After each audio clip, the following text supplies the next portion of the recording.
నెల్లూరు జిల్లా అల్లూరులోని చవటపాలెం కాలనీలోని యేసు అభిషేకం మినిస్ట్రీస్ చర్చిలో పాస్టర్ల అసోసియేషన్ ఆధ్వర్యంలో ఏర్పాటు చేసిన కార్యక్రమంలో కావలి ఎమ్మెల్యే రామిరెడ్డి ప్రతాప్ కుమార్ రెడ్డి గారు ముఖ్య అతిథిగా పాల్గొన్నారు. రానున్న ఎన్నికల్లో రెండోసారి ముఖ్యమంత్రిగా వైఎస్ జగన్ మోహన్ రెడ్డి గారు, హ్యాట్రిక్ ఎమ్మెల్యేగా రామిరెడ్డి ప్రతాప్ కుమార్ రెడ్డి గారు గెలుపొందాలని ప్రత్యేక ప్రార్థనలు నిర్వహించారు.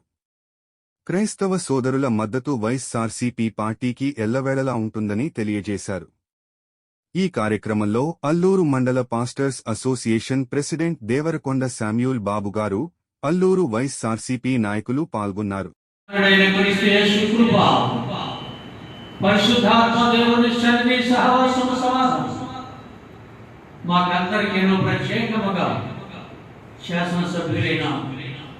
మీ సేవకులైన ప్రతాప్ కుమార్ రామిరెడ్డి గారి ఎలక్షన్ లో మినిస్టర్గా మా మధ్యకి రావాలని కోరుకుంటున్నాం. ఆత్మదేవుడు ఆశీర్వదించి మనందరినీ కాపాడి దీవించి సంతోషపరుచును గాక. ఆమేన్, ఆమేన్, ఆమేన్. మనసులో మాట చెప్పడం చూస్తుంటే నిజంగా నాకు చాలా సంతోషం వేస్తాను. అటువంటి అభిమానాన్ని ఈరోజు ప్రతి ఒక్కరు కూడా మనసులో పెట్టుకుని మేము చర్చగా కూడా రాజశేఖర్ గారికి తినేవి గతంలో ఈరోజు జగనాన్నకి అయితేనే ప్రార్థన చేస్తూ జగనాన్న రాష్ట్రానికి ముఖ్యమంత్రి కావాలని మీరు చేస్తున్న కృషి ప్రతి ఒక్కరికి కూడా తెలుసని నేను తెలియజేస్తున్నాను. అందుకే మీ అందరూ ప్రతి ఒక్కరు కూడా పేరు పేరున తెలుసుకొని చేతికి నమస్కరిస్తాను. అటువంటి ముఖ్యమంత్రిని ఈ రాష్ట్రానికి మరీ మనం ముఖ్యమంత్రి చేసుకుంటే తప్పకుండా ఈ రాష్ట్రం అభివృద్ధి చెందుతుంది.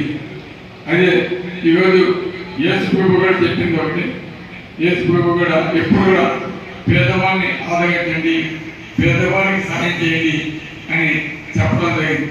ఈరోజు జగనన్న చేస్తున్నది కూడా అదే. కాబట్టి ఈరోజు పేదగా పక్క ఆయన పోరాడుతున్నాడు, పెద్దవాడి పక్క పోరాడేది చంద్రబాబు నాయుడు గారు అనేది ప్రతి ఒక్కరు గ్రహించారు. అందుకే ఎవరైతే పేదల పట్ల పోరాడుతున్నారో, పేదల సంక్షేమం కోరుకుంటున్నారో, పేదల పిల్లలు చదువుకోవాలని కోరుకుంటున్నారు, అటువంటి నేతని ఈ రాష్ట్రానికి ముఖ్యమంత్రిగా చేసుకుంటే తప్పకుండా బయట సిటీస్కి పోవాల్సిన పరిస్థితి ఉంటుంది. కానీ మామూలుగా వచ్చే చిన్న చిన్న వ్యాధులు కావచ్చు, జబ్బులు కావచ్చు, అక్కడే నిర్మూలనే హెల్త్ సెంటర్స్ పెట్టి ఈ విధంగా ఆరోగ్యం పరంగా ఈరోజు మనకి చేస్తున్నాడు.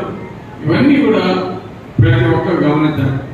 ఎందుకు చెప్తున్నానంటే ఈరోజు ఎప్పుడైతే పేదవాడు ఆర్థికంగా అభివృద్ధి చెందుతాడో తప్పకుండా రాష్ట్రం అన్ని రంగాల్లో కూడా అభివృద్ధి చెందుతుంది అనేది పెద్దగా చెప్పినమాట. అందుకే ఈరోజు జగన్మోహన్ రెడ్డి గారు మొట్టమొదటిగా పేదలకి ఇచ్చిన వాగ్దానాలన్నీ కూడా నెరవేర్చడం జరిగింది. కొంతమంది మాట్లాడుతూ ఉంటారు, డబ్బంతా పేదవాడికి ఇస్తున్నాడు, అభివృద్ధి జరగదు.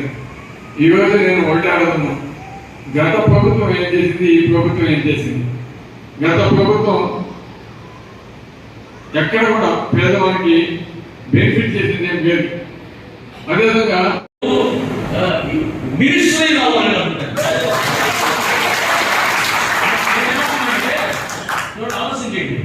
ఎమ్మెల్యేగా మన కొత్త ప్రాంతంలో అది పరిపెట్టుకోకుండా ఆయన యొక్క సేవలు, ఆయన ప్రేమ, ఆయన సహాయ సహకారాలు, ఈ ఎక్కడ ఎలాంటి ప్రాబ్లమ్స్ ఉన్నాయో అర్థం చేసుకొని సహాయం చేయకపోయి లైటింగ్ వ్యవస్థ కానీ, రోడ్ వ్యవస్థ కానీ, ఏదైనా కానీ వాట్ ఎవర్ కానీ ఏ సమస్య సార్ దగ్గరికి వెళ్ళినా అది ఇమీడియట్ గా క్షణాల్లో చేయగలిగినటువంటి ఆ గొప్ప కృప, ఆ ప్రేమ యేసయ్య బట్టి ఉన్నదని నేను విశ్వసిస్తున్నాను. జీసస్ సార్ గొప్ప చెప్పాడు. నేను అందుకే చెప్తున్నాను, మన బంపర్ మెజారిటీతో మనందరం కలిసి ప్రార్థన చేసి అతను పూర్తి లేకపోయినా కూడా ఎవరు మారిపోతాం చెప్పాడు. మీరంతా కూడా ఆప్యాయంగా ఇక్కడికి ఆశీర్వదించడానికి విచ్చేసినందుకు మరొకసారి మీ అందరికీ కూడా ధన్యవాదాలు తెలియజేస్తూ థ్యాంక్ యూ.